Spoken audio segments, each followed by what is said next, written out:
How, Medaki AP. Welcome to Hóčhoka here at the center of St. Joseph's Indian Schools campus.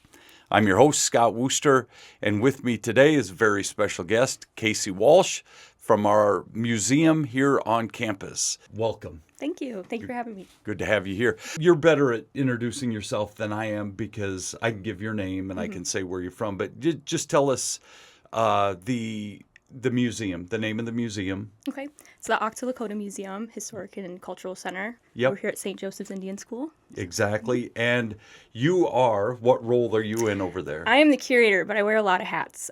So there's no like archivist or like preservationist. So I kind of do everything. I'm in charge of the collections, but I'm also in charge of setting up exhibits and planning exhibits and all those sorts of things. Okay. Let's take a step back. Okay. So I know you've been here, I'm gonna guess 2 years. No. You've been here longer or shorter? Shorter. I've been Shorter. here since September of 2025, and it's June 2026 now. So That's yeah, it. only a couple months. Well, more than a couple. Well, but basically a school year then. pretty much. Right? Yes. Wow. I felt, okay, I was thinking it was longer than don't that. Where were you before then? I was in Washington, D.C., so pretty Okay. big change, Yeah. kind of just geologically. Yeah, right. But I was at school at George Washington University. I was Yep. getting my master's in museum studies, and then I graduated, came out here to actually put that degree to work. Right. So it's pretty fun. Very big change, but it was cool. But never, you've never been, did you live in Washington, D.C.? I did. Well, I'm from Ohio originally. From Ohio, yes. okay. And then I enlisted in the Marines. I went to California for 4 years, and then from California to D.C., and now from D.C. to South Dakota. So Okay. all over the place. Big but- towns, big experiences, Kind of. some schooling, some military. Yes. And you end up here in a Yeah. town of 2,300 people on a campus with not that, quite a few less people. I don't know what 200 students and Right. quite a few employees. Culture shock? A little bit. Yeah. My nervous system is very mellow now, so Yeah. I'm not having panic attacks as much anymore. There we but, go. But it's nice. Yeah. It's very cool. It's nice to So, have that. so you got here. What were you expecting when you came to the museum? What Native American art? What did you know about Native American art? What were you expecting when you got there? Honestly, art isn't really my focus. I'm more of a history kind of Got it. person. So I like learning about the history and preserving that and putting it out for people to view and learn from. So art wasn't my background. Got it. I love art though. I'm Yeah. a creative person by trade, but I didn't know a lot of Native American artists by name or anything. I could recognize a few. Yep. I had recently learned about Oscar Howe before coming out here, but Yep. then when I came out here, I saw that we had a pretty extensive collection of his work. Right.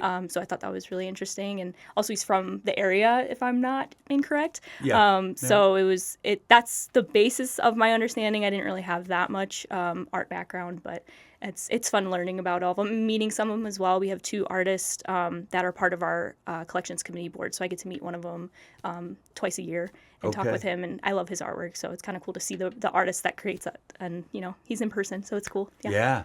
So but there was a little bit of diving into the unknown when you came out here. then. Absolutely. Or a lot of it. Yes, with every aspect, life-wise, work-wise, Yeah. everything. So Okay. And the history of it, were you pretty familiar with the history of the Native Americans in this area, or? not specifically this area. It's that Native American history is something that I'm really passionate about learning and continuing to learn, and also continue to teach people. Yeah.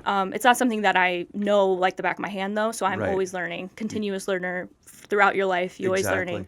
learning. But I've always been interested in Native American history, so I thought, I would love to work in a museum that kind of preserves that history and also Absolutely. continues to share what the culture does today, and 'cause it's Yep. not a static thing in history. Obviously, these aren't people of the past. This is a culture that's thriving, and Yep. they're just normal people. It's not this thing in a history book that is static and doesn't change or anything. So Yeah, I love the way you said that because I can't remember who I was having this conversation with recently, but we were talking. In fact, I think it was on a different podcast. We were talking about how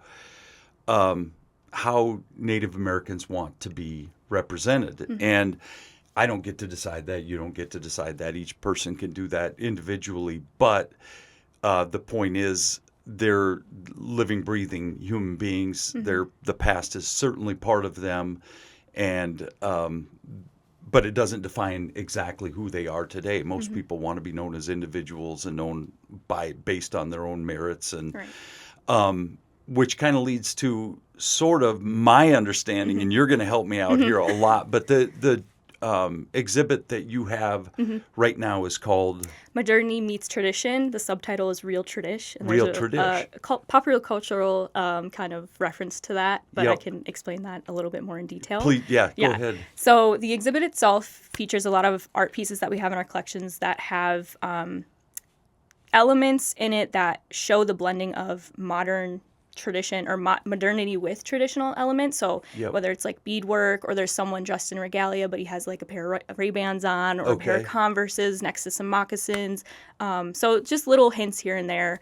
But the Real Tradish subtitle comes from a popular show called Reservation Dogs. And Yeah. I'm a huge fan of it. I Oh, thought it was absolutely. hilarious. Great And show. I would love if we had more shows like that, because I Yes. think it does a really great job representing a culture that a lot of people aren't familiar with. Agreed. Or a part of our country that people aren't familiar with. But there's a character in that show, Auntie Bev, played by Jana Schmieding. She's so funny. Yeah. And she says, "Oh, real tradish," whenever she sees somebody that is kind of living their life, embracing their tradition or their culture. So Yep. whether they wear their hair long and in braids, or they do a lot of beadwork, or they practice, or they speak the language and kind of uphold those traditions and keep the culture alive. Yep. So I thought that would be kind of a cute little nod, I guess. Yeah. But hopefully people get it. If not, then it's just, it's fine. I could just explain it over and over again. Exactly. And I won't get tired of it. But But that's education, an educational part of that too. Just how you sum that up right there. I get the references, right? Because I watched the entire series, Yeah. loved every minute of it. And I've lived in Indian country and worked in Indian country for 32 years now. So you pick up on that, what tradish means. Right. And even the way the spelling of it, Tradish, right? You will hear people say that all the time. He's tradish, she's tradish. Oh, that's so tradish. I love it. I think that's great. Oh, great. And I think and so that was your brainchild. Yes, you did that that was, piece yes. of it. Nice work then. thank you so Yeah. much. I appreciate it. So I think it encapsulates that so well. But I also think that that it does provide an opportunity as a curator in what you do to provide that educational piece to folks. Absolutely. So how does that work? How many pieces do you have in that? And if correct, answer that first. I'll come Okay. back to my second question. The number off the top of my head, I couldn't tell you, but we do have more than, I want to say 30. We have a mixture of some actual paintings and then actual objects. So Yep. that's something new that at least I haven't seen. I've only been here for a couple months, so I don't know if the previous curator kind of did that melding of putting more objects out rather Yeah. than just paintings. Yep. So we have 3 actual objects out, a beaded purse, a pair of sunglasses with peyote stitching on it, Okay. and a bandolier, which has some more modern elements. It's a contemporary piece, so it's not like a traditional, you put ammunition in it or anything. It's just Yep. kind of just to wear. So we have a lot of artists represented. Keith Braveheart, he's local. Yep. Amazing artist. I love his work. He has a lot of very large pieces, but they're beautiful. Arthur Amiot as well. Yep. He's also on our committee. But we have a lot of really great artists on display, so it's Yeah. exciting. I loved picking all of them out. It was really hard to narrow it down to just a few, because Yep. I would put the whole collections out there. Right. But yeah, there was some really good things out. Okay, and this may come back to, for me, because I have been here 32 years, but there's a lot about the museum that I won't know for sure. Okay. And so we'll do a little Aktá Lakota 101, right? Okay. Just to kind of to hit me and the audience to this. But all the pieces you're talking about that are out for Real Tradish are from the collections that already existed? Yes. Okay. Everything that we have out is part of our permanent collection. We don't have Okay. anything that's loaned to us right now. Yep. After this exhibit, we will be having a traveling exhibit from the Smithsonian actually coming to replace that. Yep. So that'll be pretty interesting. But everything that's out right now for this new exhibit is part of our permanent collection. They weren't necessarily on display before you made it part of this collection for Real Tradish. Not necessarily. They might have in the past been on display at one point, but we try to cycle through, or not replace, but kind of just put new pieces out. Also Yep. give the other pieces a break so they don't deteriorate or fade a little bit. Yep. So you want to kind of keep refreshing it, and also people want to see new things. So and you Right. got so much in your collections, you might as well share it. So. Right. So you have a huge archive Yes. over there in the back vault room. Yes. Where do you keep that? So that's in our collection storage facility. It Yep. was a addition I believe 2013. Hopefully that's Okay. right. Yep. They built onto the building, and it's climate controlled, so it Yep. stays between a certain temperature and certain humidity percentage, which kind of is a headache in the wintertime because it gets really dry in there. Yep. But since we have such a mixed collections with different kind of items in there, it's really hard to make sure everything is being taken care of the proper way. Yep. Some things require a different humidity. But it's a huge building. And when I take people back there, everybody's really amazed that that's back there because you Right. don't expect it. Yeah, I and wouldn't there's have a clue. so much. Yes. So, and we need more space actually. So, Yeah. to like have more cabinets to put more things in. Things are getting a little crowded. But yeah, it's a pretty big storage facility. So, but Right. it's right off of the building. So, Yep. just pop in there. It's really cool.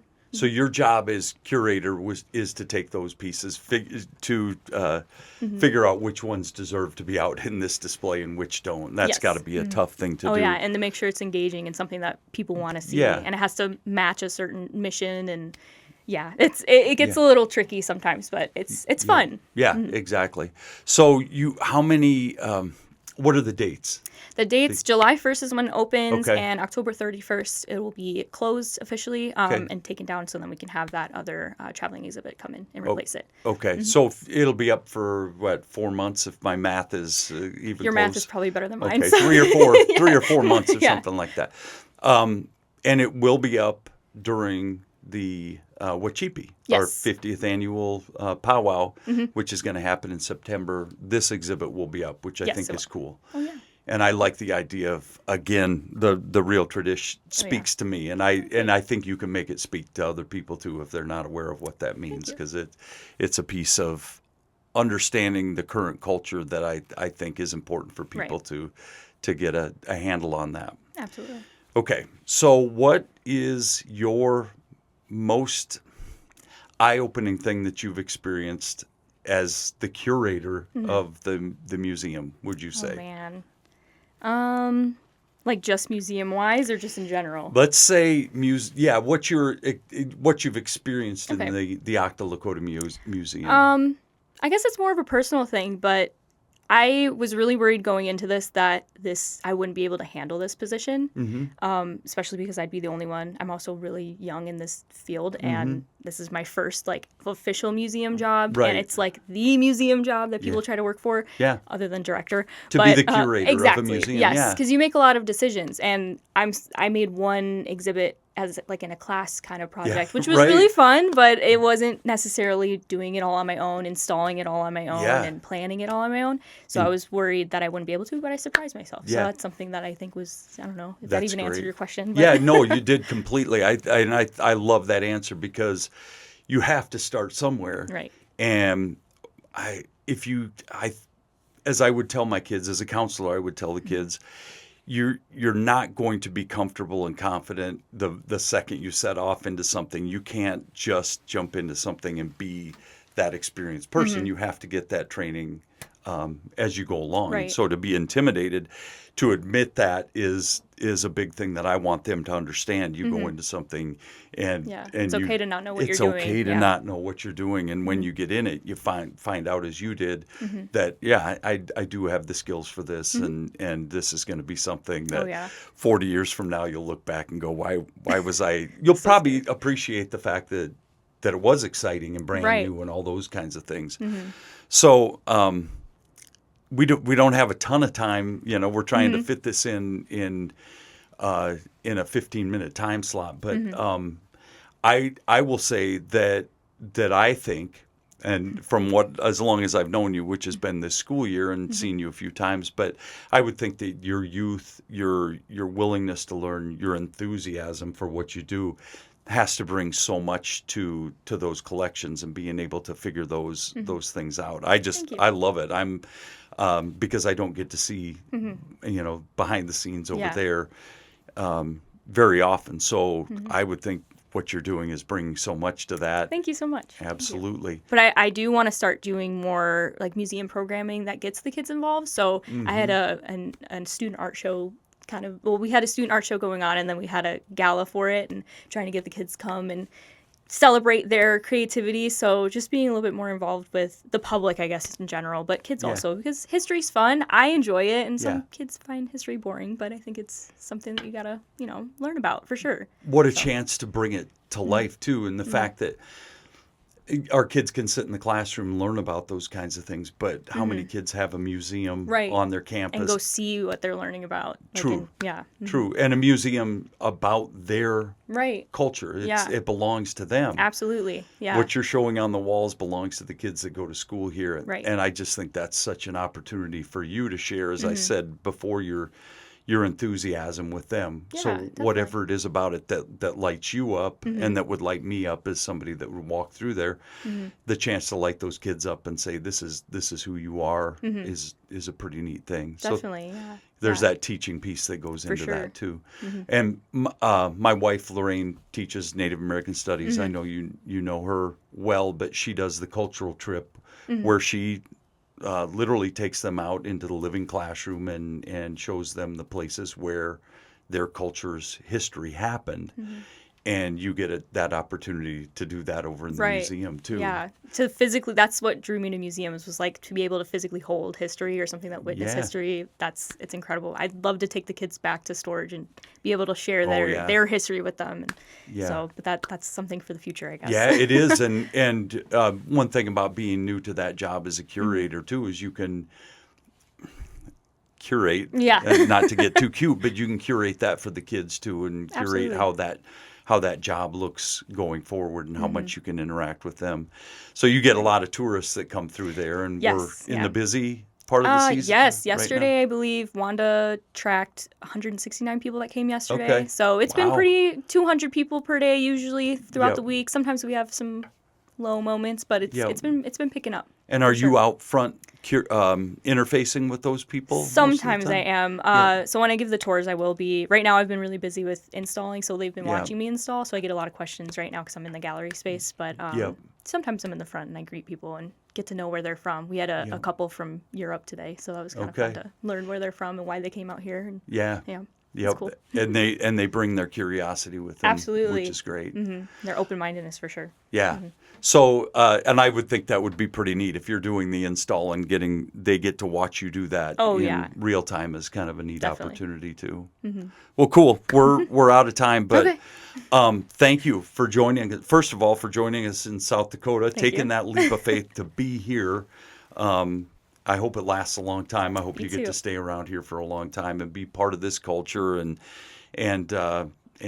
keep your enthusiasm for it so that we all get to it's contagious, it's infectious. So Okay. we want to be a part of that too. So thank you for that. Thank you so much. Thank And you. thanks for being on the show too. Thank you for having me. Absolutely. And thank you to our audience too for joining us here at Hóčhoka at the center of St. Joseph's Indian Schools campus, where we talk about issues central to Native American education and culture.